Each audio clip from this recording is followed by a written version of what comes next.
Assalamualaikum warahmatullahi wabarakatuh.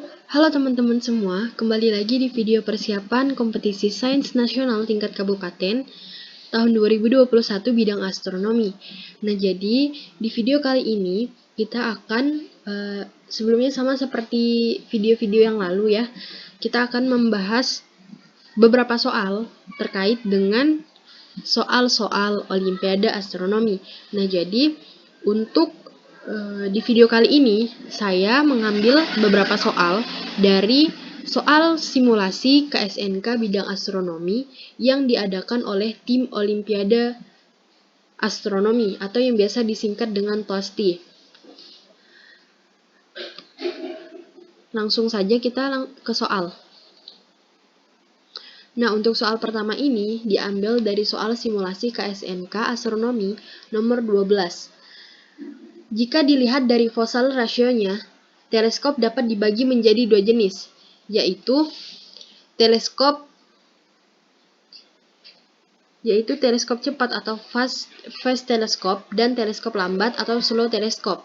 Apabila terdapat dua buah teleskop dengan panjang fokus objektif yang sama, namun diameter bukaan salah satu teleskop tersebut lebih besar daripada yang lain, maka salah satu teleskop tersebut akan berjenis teleskop cepat apabila dibandingkan dengan teleskop lainnya. Teleskop ini dikatakan cepat karena bintang yang sedang diamati menggunakan teleskop ini akan lebih cepat keluar dari medan pandang. Sebab teleskop yang dikatakan cepat pada kasus ini memiliki F per D atau disebut F ini adalah fokus objektif dengan diameter yang lebih kecil dibandingkan teleskop yang dikatakan lambat atau perbandingan antara fokus objektif dengan diameter. Pernyataan yang benar. Nah, jadi di soal ini kita diberikan sebuah pernyataan. Nah, kemudian diberikan lagi dua pernyataan di mana kita harus menentukan mana pernyataan yang benar atau mana pernyataan yang salah ataupun apakah kedua pernyataan ini memiliki hubungan kausalitas atau sebab akibat. Nah, di option A, kedua pertanyaan benar dan memiliki hubungan sebab akibat.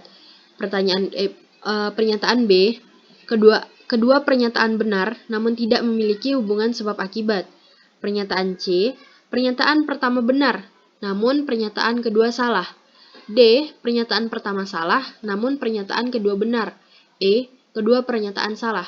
Nah, yang saya highlight di sini adalah jawabannya, di mana kedua pertanyaan salah. Mengapa? Karena perbedaan utama fast dan slow teleskop atau cepat lambatnya teleskop itu adalah kecepatan mereka dalam mengumpulkan cahaya. Pada kasus ini, teleskop dengan diameter yang lebih besar itu akan membutuhkan exposure time atau waktu bukaan teleskop yang lebih singkat untuk mendapatkan jumlah cahaya yang sama. Hal ini dikarenakan atau terjadi karena teleskop dengan diameter bukaan yang lebih besar akan lebih banyak mengumpulkan cahaya. Dengan kata lain, diameter besar membuat pengamat lebih cepat mendapatkan informasi cahaya. Mengapa pernyataan pertama salah? Karena teleskop cepat atau lambat diukur berdasarkan exposure time, bukan dari kecepatan benda langit keluar dari medan pandang. Dan mengapa sih pernyataan kedua itu juga salah? Karena teleskop yang dikatakan cepat memiliki diameter bukaan yang lebih kecil dan fokus objektif berbanding dengan atau banding diameter yang lebih besar untuk kasus panjang fokus objektif yang sama, sehingga jawaban yang benar adalah E.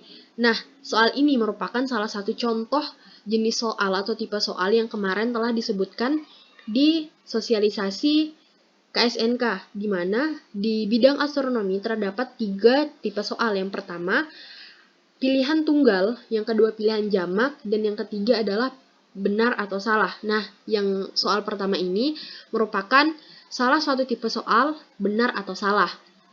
Oke, jadi untuk soal pertama ini jawabannya adalah E, kedua pernyataan salah.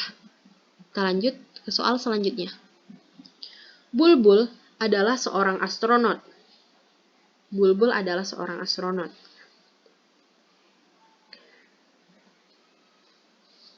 yang telah mendarat di planet Toasti pada tanggal 29 Juli tahun 2003.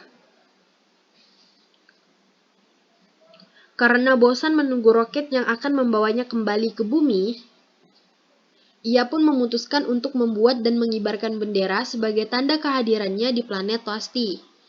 Ia ingin membuat bendera yang terdiri dari 6 garis horizontal yang berwarna biru, merah, kuning, putih, dan hijau. Jika ia ingin membuat bendera tanpa 2 garis warna sama yang bersebelahan, maka jumlah kemungkinan bendera berbeda yang dapat ia buat adalah A. 1440, B. 5120, C. 1800, D. 6400, E. 3600. Jadi, Bulbul ini akan membuat bendera di mana terdiri dari 6 garis horizontal yang berwarna biru, merah, kuning, putih, dan hijau. Nah, si Bulbul ini akan membuat bendera tanpa ada 2 garis warna yang sama bersebelahan. Jadi, misalnya biru, merah. Nah, setelah merah, ada warna merah lagi. Jadi, setelah merah harus warna berbeda. Jadi, tidak ada warna yang sama bersebelahan. Kita langsung ke pembahasan. Bulbul ingin membuat bendera yang terdiri dari 6 garis dan 5 variasi warna. Ini yang kita dapat ketahui dari soal. Kemudian, garis yang bersebelahan harus memiliki warna yang berbeda. Maka, banyaknya kemungkinan warna berbeda tersebut dapat diilustrasikan dengan menggunakan kotak-kotak yang mempresentasikan ke-6 garis bendera tersebut, seperti pada contoh kolom ini. Ada terdapat, misalnya ini garis pertama, kedua, ketiga, keempat, kelima, keenam. Jadi, setiap kotak ini mewakili 1 garis warna. Oke. Nah, untuk kotak pertama, sebelumnya kan diketahui di soal terdapat 5 cara berbeda, 5 warna. Nah, sehingga kita mendapatkan 5 cara berbeda untuk mengisi kotak pertama. Karena semua warna dapat digunakan di kotak di garis kita misalkan tiap kotak ini adalah garis ya. Jadi di kotak pertama ini kita dapat menggunakan semua warna. Kita dapat gunakan pada untuk mengisi kotak pertama atau garis pertama ini. Jadi, ada 5 kemungkinan untuk mengisi kotak pertama. Itu biru, merah, kuning, putih, dan hijau. Karena kelimanya bisa digunakan untuk mengisi garis pertama. Nah, untuk garis kedua, hanya terdapat 4 cara berbeda untuk mengisi kotak kedua, karena warna yang dipilih pada kotak pertama tidak boleh digunakan di kotak kedua. Begitupun seterusnya, di kotak ketiga, kotak keempat, kelima, hingga keenam. Nah, hal yang sama di kotak kedua ini akan berlaku di kotak-kotak selanjutnya, sehingga jumlah total kemungkinan bendera yang dapat dibuat oleh Bulbul itu sama dengan 5 dikali 4 dikali 4 dikali 4 dikali 4 dikali 4, yang hasilnya adalah 5120. Nah, sehingga jumlah kemungkinan bendera berbeda yang dapat dibuat oleh Bulbul adalah 5120. Jadi, untuk jawaban nomor 2 ini adalah B. B. Ini adalah jawaban nomor 2.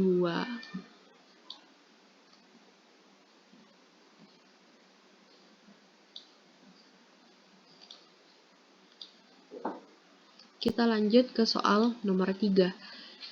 Jika 0,7% dari massa awal bintang A akan berubah menjadi energi di sepanjang hidupnya, panjang umur maksimal bintang A adalah ... Kita mengasumsikan bahwasanya luminositas bintang A konstan sebesar 0,8 kali luminositas dan massa bintang A sama dengan massa matahari. Ini 0,8 kali luminositas matahari. A. 3,97 dikali 10 pangkat 8 detik. B. 4,60 dikali 10 pangkat 13 tahun. C. 1,26 kali 10 pangkat 15 tahun. D. 1,26 dikali 10 pangkat 15 tahun. D. 1,26 dikali 10 pangkat 11 tahun. E 4,60 dikali 10 pangkat 13 detik. Oke, yang ditanya di sini adalah umur maksimal bintang A jika luminositas bintang A ini 0,8 kali luminositas matahari dan masa bintang A. Maaf sebelumnya di sini seharusnya ada lambang yang menunjukkan luminositas matahari. Oke. 0,8 kali luminositas matahari dan massa bintang A sama dengan massa matahari. Oke, kita lanjut. Nah, yang diketahui dari soal itu mu 0,007, yang dimana mu ini menunjukkan fraksi massa bintang A yang berubah menjadi energi. Kemudian luminositas bintang A itu sama dengan 0,8 kali luminositas matahari. Dimana luminositas matahari itu sama dengan 3,9 dikali 10 pangkat 26 watt. Kemudian massa matahari diketahui di sini adalah 1,989 kali 10 pangkat 30 kg. Oke, yang ditanya umur maksimal bintang A atau yang ditunjukkan dengan delta T. Nah, sebelumnya untuk menyelesaikan ini kita menggunakan energi. Nah, untuk energi total yang dipancarkan oleh suatu benda hitam dengan rentang waktu delta T, ini delta T, dapat dirumuskan yaitu sebagai berikut, di mana energi total atau delta E sama dengan luminositas dikali rentang waktu, atau rentang waktu itu sama dengan energi total dibagi dengan luminositas. Satu-satunya sumber energi bintang A adalah 0,7% dari masanya sendiri. Sehingga jumlah energi maksimal yang dapat dipancarkan bintang A semasa hidupnya adalah delta E atau energi total yang akan sama dengan kecepatan cahaya kuadrat dipangkatkan 2, kemudian dikali dengan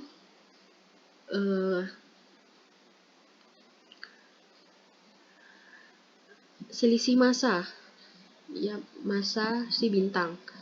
Nah, karena di sini kan diketahui bahwa massa bintang A itu sama dengan massa matahari, maka kita ubah. Nih, sebelumnya juga ini. Nah, karena diketahui juga bahwasanya sumber energi bintang itu didapatkan dari fraksi massa bintang A yang berubah menjadi energi nih, dilambangkan oleh mu. Kemudian, massa bintang A itu sama dengan massa matahari. Nih, M massa matahari dikali dengan kecepatan cahaya dipangkatkan 2. Nah, kita bisa langsung ke penyelesaian. Nah, dari persamaan-persamaan di atas, di sebelumnya, didapatlah persamaan untuk menentukan umur maksimal si bintang A. Bagaimana? Yaitu, ini sebelumnya. Ini kan di sini diketahui nih. Ini di sini umur maksimal bintang A. Umur maksimal bintang A sama dengan energi total dengan luminositas. Nah, diketahui bahwa luminositas si bintang A ini adalah 0,8 kali luminositas matahari. Kemudian, jumlah energi maksimal yang dapat dipancarkan oleh bintang A. Persamaannya ini. C kuadrat atau kecepatan cahaya kuadrat dikali fraksi massa bintang A yang berubah menjadi energi dikali dengan massa matahari. Ini C kuadrat dikalikan dengan fraksi massa bintang A yang berubah menjadi energi kemudian dikalikan dengan massa matahari. Karena massa bintang A itu sama dengan massa matahari. Lanjut. Jadi ini per C jumlah energi. Kita lanjut. Dari persamaan-persamaan di atas atau sebelumnya, umur maksimal bintang A itu adalah delta T, ini umur maksimal bintang A, coret.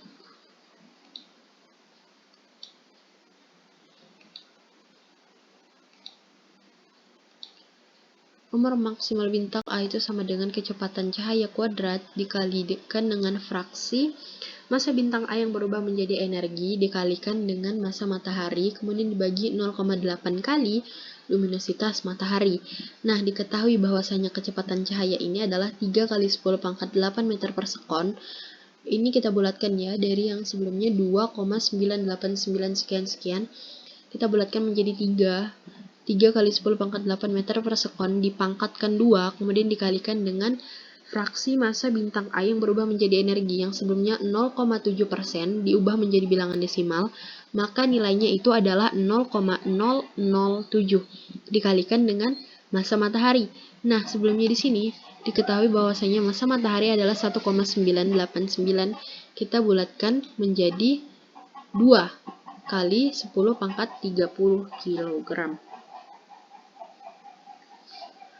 Dibagi dengan 0,8 kali luminositas matahari. Nah, untuk nilai luminositas matahari ini adalah 3,96 dikali 10 pangkat 26 watt.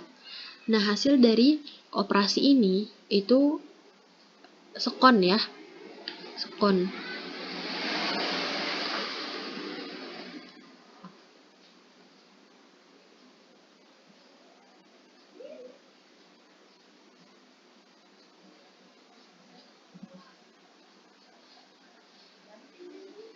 Kenapa bisa sekon? Oke. Ini sudah menjadi hal yang biasa. Ini. Untuk watt ini nilainya itu sama dengan kilogram dikalikan meter kuadrat dikalikan sekon pangkat negatif 3 ya, karena kilogram meter kuadrat per sekon kubik, sekon pangkat 3. Kenapa? Satuan ini menjadi salah satu hal yang penting untuk menentukan nih nanti hasil akhirnya nih gimana. Oke, karena bisa saja kita keliru di satuan. Untuk meter ketika dikuadratkan akan menjadi meter kuadrat. Oke. Meter kuadrat. Nah, untuk per second kuadrat.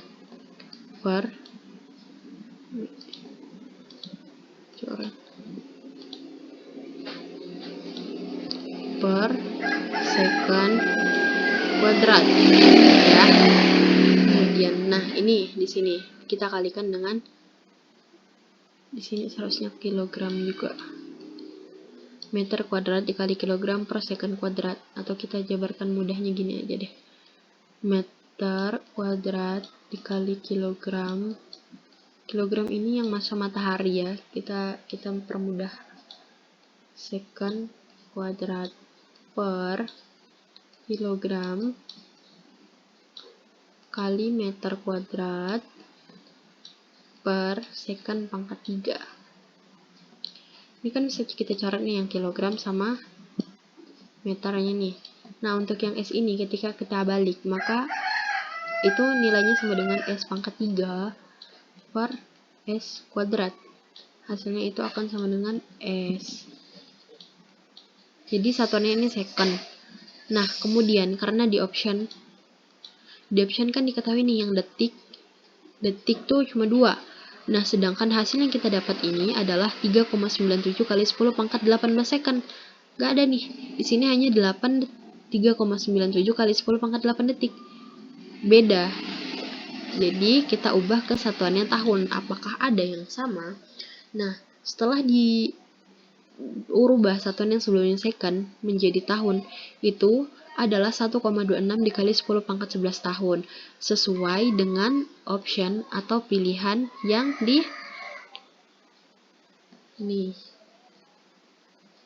sesuai dengan ada yang di option, yaitu di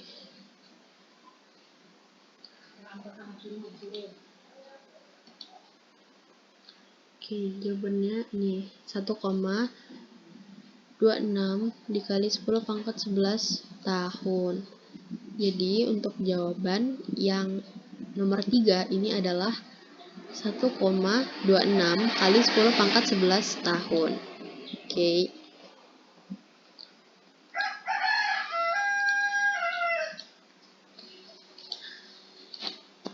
Oke, mungkin sekian yang dapat saya sampaikan terkait video persiapan ke SNK tahun 2021 bidang astronomi.